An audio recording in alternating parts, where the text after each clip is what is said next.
வணக்கம். ஆசிரியர் பெருமக்கள் மற்றும் டிஎன்பிசி தேர்வர்கள் அனைவருக்கும் வணக்கம். இது தமிழ்நாடு அரசு பாடத்திட்டத்திலிருந்து 4ஆம் வகுப்பு சமூக அறிவியல் EVS பருவம் 1 அலகு 3 பாடம் நகராட்சி மற்றும் மாநகராட்சி பாடம் முழுவதும் 42 முக்கிய கேள்விகள் மற்றும் பதில்கள். மேலும் சப்ஸ்கிரைப் செய்யாமல் பார்க்கும் அனைத்து ஆசிரியர்கள் மற்றும் டிஎன்பிசி தேர்வர்கள் அனைவரும் சப்ஸ்கிரைப் செய்து பார்க்கவும். மேலும் தங்களது கருத்துக்களை தயங்காமல் கமெண்ட் பாக்ஸில் தெரிவிக்கவும். மேலும் தங்களது நண்பர்கள் அனைவருக்கும் ஷேர் பண்ணவும். நன்றி, வணக்கம். வாங்க பாடத்துக்கு போகலாம். கொஸ்டின் 1. நகராட்சி மற்றும் மாநகராட்சி பாடத்திட்டத்தின் மூலம் மாணவர்கள் கற்கும் கற்றல் என்ன? ஆன்சர் 1. நகராட்சி மற்றும் மாநகராட்சியின் பணிகளை பற்றி அறிந்து கொள்ளல். 2. உள்ளாட்சி அமைப்புகளை பற்றி புரிந்து கொள்ளல். 3. மாநகராட்சி மற்றும் பேரூராட்சிகளின் பணிகள் பற்றி அறிந்து கொள்ளல். 4. நகராட்சி மற்றும் மாநகராட்சிகளின் வருவாய் ஆதாரங்கள் பற்றி அறிதல். அடுத்த கொஸ்டின் 2. உள்ளாட்சியின் ஓர் அமைப்பு எது? ஆன்சர் நகராட்சி. அடுத்த கொஸ்டின் 3. நகராட்சி எவ்வாறு பிரிக்கப்பட்டுள்ளது? ஆன்சர் வார்டுகளாக பிரிக்கப்பட்டுள்ளது. அடுத்த கொஸ்டின் 4. நகராட்சி தலைவர் எவ்வாறு அழைக்கப்படுகிறார்? ஆன்சர் நகராட்சியின் தந்தை என அழைக்கப்படுகிறார். அடுத்த கொஸ்டின் 5. நகராட்சி தலைவர் மற்றும் உறுப்பினர்களை தேர்ந்தெடுப்பவர்கள் யார்? ஆன்சர் மக்கள் நேரடியாக தேர்ந்தெடுப்பர். அடுத்த கொஸ்டின் 6. ஒவ்வொரு நகராட்சிக்கும் வார்டுகளின் எண்ணிக்கை எதை பொறுத்து மாறுபடும்? ஆன்சர் மக்கள் தொகையை பொறுத்து அமையும். அடுத்த கொஸ்டின் 7. ஒவ்வொரு நகராட்சியிலும் எவ்வளவு மக்கள் தொகை இருக்கும்? ஆன்சர் 50,000 முதல் 1,00,000 வரை மக்கள் வாழ்வர். அடுத்த கொஸ்டின் 8. நகராட்சி உறுப்பினர்களின் பணிக்காலம் எத்தனை ஆண்டுகள்? ஆன்சர் 5 ஆண்டுகள். அடுத்த கொஸ்டின் 9. நகராட்சி துணைத் தலைவர் எவ்வாறு தேர்ந்தெடுக்கப்படுகிறார்? ஆன்சர் நகராட்சி உறுப்பினர்களால். அடுத்த கொஸ்டின் 10. நகராட்சியின் பணிகள் யாவை? ஆன்சர் 1. தெருவிளக்கு அமைத்தல். 2. நூலகம் அமைத்து பராமரித்தல். 5. அங்காடி சந்தையை பராமரித்தல். 4. குடிநீர் வசதி துவங்குதல். 5. சாலை அமைத்தல். 6. குப்பைகளை அகற்றுதல். அடுத்த கொஸ்டின் 11. நகராட்சியின் வருவாய் இனங்கள் யாவை? ஆன்சர் 1. மத்திய மாநில அரசு வழங்கும் நிதி. 2. வீட்டு வரி. 3. தொழில் வரி. 4. குடிநீர் வரி. 5. கடை வரி. 6. சாலை வரி. 7. கழிவுநீர் அகற்றல் வரி. அடுத்த கொஸ்டின் 12. உள்ளாட்சி அமைப்பின் தந்தை என அழைக்கப்படுபவர் யார்? ஆன்சர் ரிப்பன் பிரபு. அடுத்த கொஸ்டின் 13. மாநகராட்சி, நகராட்சி, பேரூராட்சி என்பவை என்ன அமைப்பு? ஆன்சர் நகர்ப்புற உள்ளாட்சி அமைப்பு.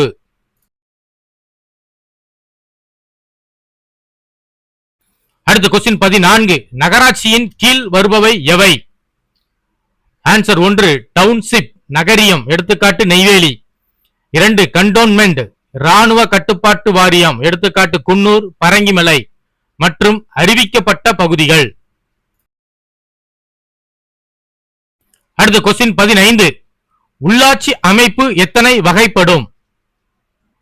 ஆன்சர் 2 வகைப்படும். அவை 1. நகர்ப்புற உள்ளாட்சி. 2. கிராமப்புற உள்ளாட்சி. அடுத்த கொஸ்டின் 16. கிராமப்புற உள்ளாட்சி அமைப்புகள் எவை எவை? ஆன்சர் 1. மாவட்ட ஊராட்சி. 2. ஊராட்சி ஒன்றியம். 3. கிராம ஊராட்சி. அடுத்த கொஸ்டின் 17. மாநகராட்சிகள் எவை எவை? ஆன்சர் சென்னை, திருச்சி, கோவை, மதுரை மற்றும் சேலம். அடுத்த கொஸ்டின் 18. இந்தியாவில் மூன்றடுக்கு பஞ்சாயத்து முறை எந்த ஆண்டு அறிமுகப்படுத்தப்பட்டது? ஆன்சர் 1957 ஆண்டு அறிமுகப்படுத்தப்பட்டது.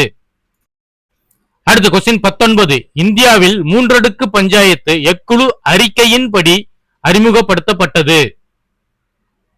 ஆன்சர் பல்வந்த்ரா ராய் மேத்தா குழு. அடுத்த கொஸ்டின் 20. இரண்டடுக்கு பஞ்சாயத்து முறை அறிவிக்கப்பட்ட ஆண்டு எது? ஆன்சர் 1978 ஆண்டு அறிவிக்கப்பட்டது. அடுத்த கொஸ்டின் 21. இந்தியாவில் இரண்டடுக்கு பஞ்சாயத்து முறை எக்குழு அறிக்கையின்படி அறிமுகப்படுத்தப்பட்டது?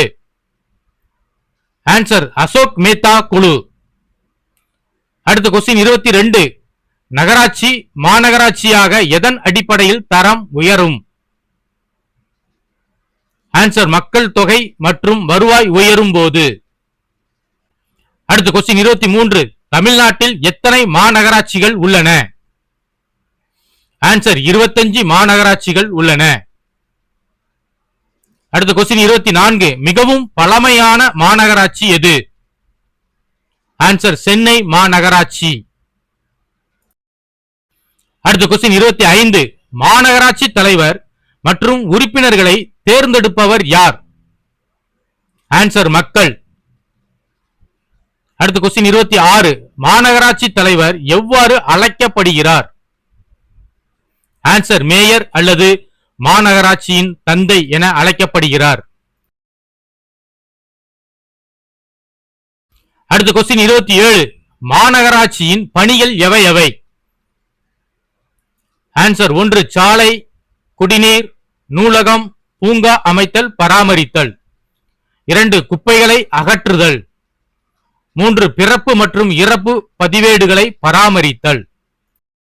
அடுத்த கொஸ்டின் 28. மாநகராட்சியின் வருவாய் இனங்கள் யாவை? ஆன்சர் தொழில் வரி, சொத்து வரி, பொழுதுபோக்கு வரி, சுங்க வரி மற்றும் சாலை வரி. அடுத்த கொஸ்டின் 29. மாநகராட்சி நகராட்சிக்கு அடுத்து உள்ள அமைப்பு எது? ஆன்சர் பேரூராட்சி. அடுத்த கொஸ்டின் 30.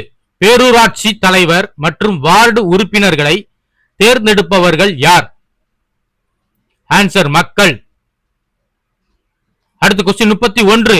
பேரூராட்சி உறுப்பினர்களின் பதவிக்காலம் எத்தனை ஆண்டுகள்? ஆன்சர் 5 ஆண்டுகள். அடுத்த கொஸ்டின் 32. 5000க்கும் மேற்பட்ட மக்கள் தொகையை கொண்ட அமைப்பு எது? ஆன்சர் பேரூராட்சி. அடுத்த கொஸ்டின் 33. பேரூராட்சி யாரால் நிர்வகிக்கப்படுகிறது? ஆன்சர் நிர்வாக அதிகாரிகளால். அடுத்த கொஸ்டின் 34. சென்னை மாநகராட்சி அலுவலகம் உள்ள இடம் எது? ஆன்சர் ரிப்பன் மாளிகை. அடுத்த கொஸ்டின் 35. நகராட்சியின் பணிக்காலம் எத்தனை ஆண்டுகள்? ஆன்சர் 5 ஆண்டுகள் ஆகும். அடுத்த கொஸ்டின் 36. பொறுத்துக.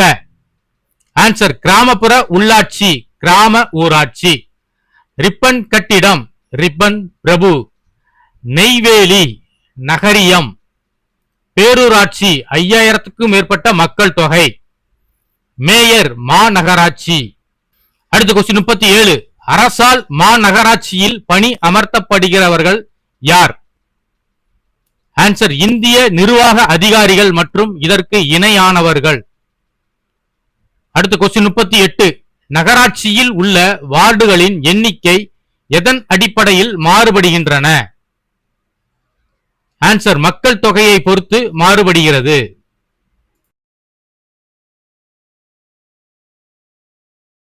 அடுத்த கொஸ்டின் 39. நகராட்சியின் துணைத் தலைவராக யாரை தேர்ந்தெடுக்கிறார்கள்? ஆன்சர் நகராட்சி உறுப்பினர்களில் ஒருவரை துணைத் தலைவராக மற்ற நகராட்சி உறுப்பினர்கள் தேர்ந்தெடுக்கிறார்கள். அடுத்த கொஸ்டின் 40. நகராட்சிக்கு மக்கள் செலுத்தும் வரிகள் யாவை?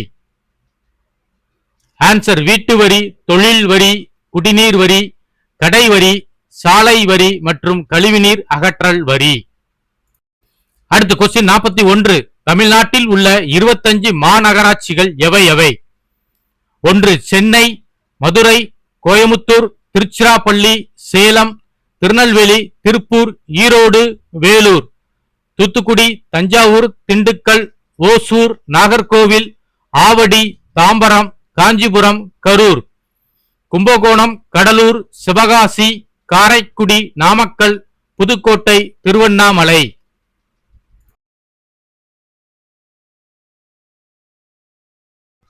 அடுத்து கொஸ்டின் 42. சொற்களஞ்சியம். ஒன்று அரசு, ஒரு நாடு நிர்வகிக்கும் அரசின் அமைப்பு, கவர்மெண்ட். 2 வரி, அரசாங்கத்திற்கு செலுத்தும் மக்களின் வருமானம் அல்லது லாபத்தின் ஒரு பகுதி, டாக்ஸ். 3 வருவாய், வழங்கப்பட்ட சேவைக்கான கட்டணம், ரெவென்யூ. 4 மக்கள் தொகை, ஒரு பகுதியில் வாழும் அனைத்து மக்களின் எண்ணிக்கை, பாப்புலேஷன். 5 நிர்வாகம், ஓர் அமைப்பின் செயல்பாட்டை கட்டுப்படுத்த தேவையான ஏற்பாடு மற்றும் பணிகள், அட்மினிஸ்ட்ரேஷன். 6 தொழில் வரி, ஒரு தனிநபர் வருமானத்தின் மீது மாநில அரசு விதிக்கும் வரி, ப்ரொபஷனல் டாக்ஸ். அனைவருக்கும் நன்றி, வணக்கம்.